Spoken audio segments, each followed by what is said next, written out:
Breaking news. Breaking news. Breaking news. Côte d'Ivoire, les élus, structure spécialisée du RHDP et les coordonnateurs de la campagne autour du chef de l'État, son Excellence Alassane Ouattara, ce mardi 17 novembre 2020. Merci de rester sur CNN. Breaking news. Breaking news. Son Excellence Alassane Ouattara a présidé le premier conseil politique du RHDP après le scrutin présidentiel du 31 octobre 2020. Les instances dirigeantes du RHDP tirent là les leçons du scrutin présidentiel du 31 octobre 2020 qui a vu la victoire du candidat du RHDP. Vous avez fait preuve d'engagement militant, de responsabilité, de civisme et de patriotisme. Vous n'avez pas cédé à la provocation. Merci enfin pour la mise en œuvre de la décision du Conseil politique du 29 juillet 2020 qui m'a désigné pour conduire et poursuivre notre action de paix et de développement de notre beau pays. Chers frères, chères sœurs, chers amis, notre victoire à l'élection présidentielle du 31 octobre 2020 est le fruit du travail de chacune et de chacun des militants de notre grand parti, à tous les échelons. Je dis bien à tous les échelons. Et je vous suis reconnaissant. Bravo à chacune et à chacun de vous. Je voudrais saluer plus particulièrement l'importante contribution de la Direction nationale de campagne avec le Premier ministre Ahmed Bakayoko et de la direction exécutive avec Adama Bictogo, ainsi que tous les autres membres de la direction nationale de campagne et leurs associés, ainsi que, bien sûr, les membres de la direction exécutive et de toutes les structures du parti. J'ai bien évidemment une pensée pour deux éminents membres de notre parti, trop tôt disparus, à qui je voudrais une nouvelle fois rendre hommage.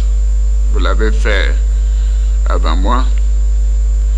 Il s'agit bien sûr de feu le Premier ministre Amadou Gon Coulibaly et de feu le ministre de l'administration du territoire et de la décentralisation, Sidiki Diakité.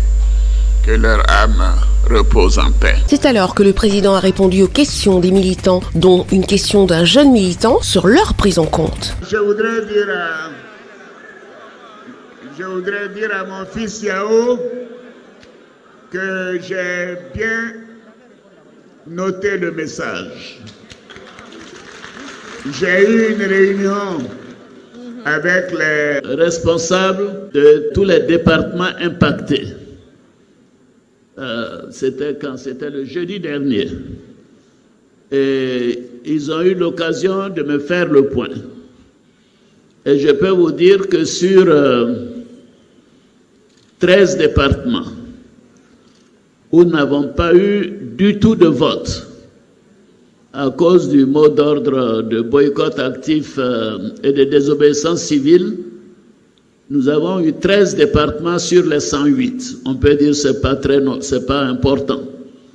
Mais ce qui est dommageable, c'est que sur les 13 départements, il y a 10 qui sont au centre et au centre-est du pays, en raison de l'appel du PDCI et du FPI.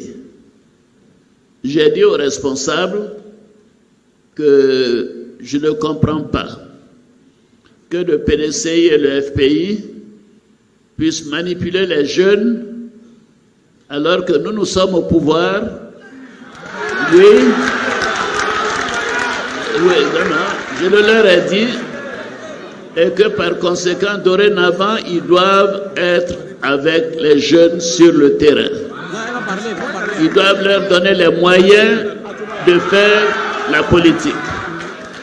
Et j'ai demandé au Premier ministre, dont tout le monde connaît la générosité, de suivre ce dossier.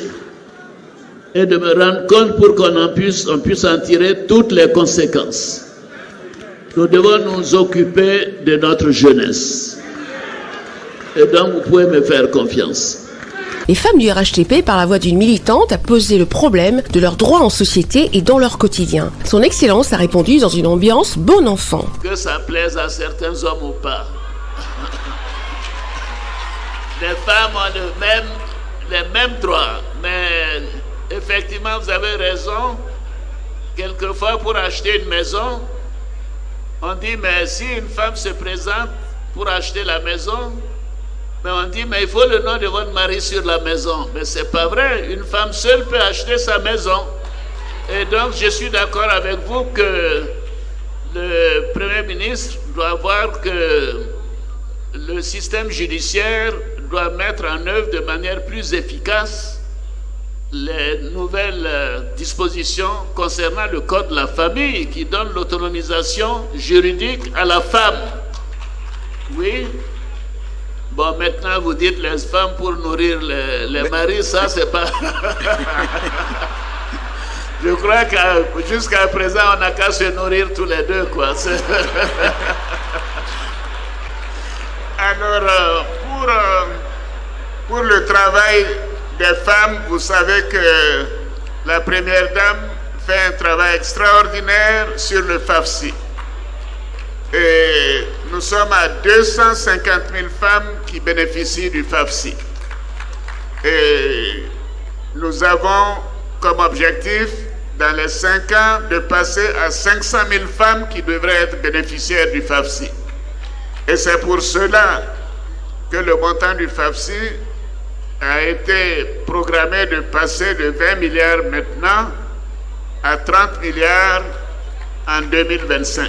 C'est alors que certains militants se sont exprimés au micro de CNN, entre autres le très remarquable secrétaire exécutif des Ivoiriens de la diaspora, dont le travail abattu a été remarquable. Monsieur Lanciné Diaby s'est exprimé au micro de CNN. Il faut d'abord souligner que c'est le premier conseil politique de la Troisième République. Des consignes claires ont été données par le président de la République qui nous invite à la solidarité, à l'union et au travail pour rendre visible ce programme Côte d'Ivoire solidaire et que cela soit ressenti au plus profond de notre pays et que les plus démunis soient pris en compte dans tout ce qui sera fait et que la minorité ne soit pas écrasée et que la majorité puisse en tenir compte. Et donc, dans le respect mutuel, nous devons tourner la page à la violence, nous devons tourner la page des périodes sombres qu'ont connu notre pays pour que, dans un dialogue constructif, que toutes les parties puissent participer au développement de ce pays. Et c'est le message qu'on a partout, de se mettre ensemble et de rester solidaires. Et je pense que le moral est haut. L'Apocalypse était prévu, l'élection ne devrait pas avoir lieu.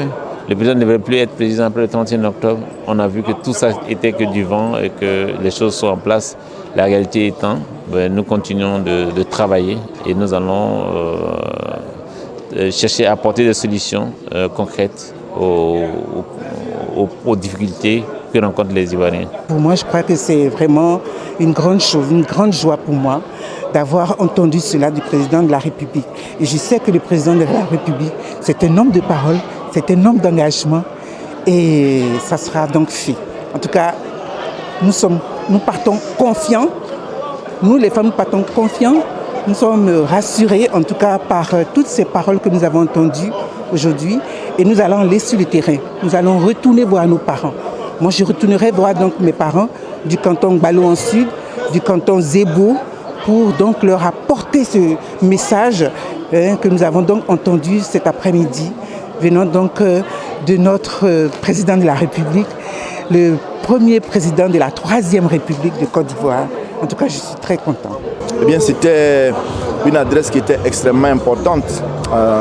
Il y a d'abord que c'est le premier conseil politique après la victoire écrasante du président Alassane Ouattara, avec quand même 94% des suffrages exprimés pour un taux de participation qui est supérieur à celui de 2015, qui était de 52%.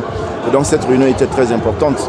L'autre chose qu'il faut retenir, les deux messages forts qu'il faut retenir, c'est que nous devons certes corriger certaines de nos faiblesses, mais surtout remobiliser nos bases, remobiliser essentiellement les jeunes et les femmes pour les futures échéances législatives.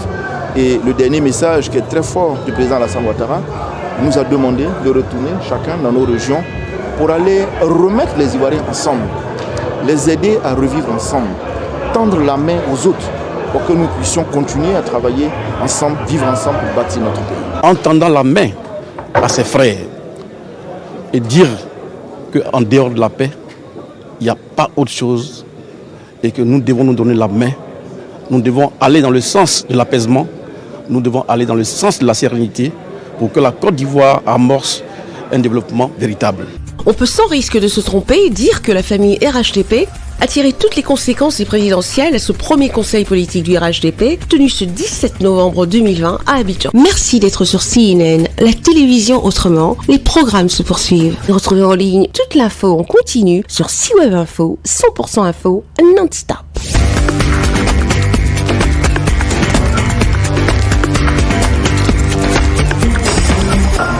Breaking news. Breaking news. Sur CNN.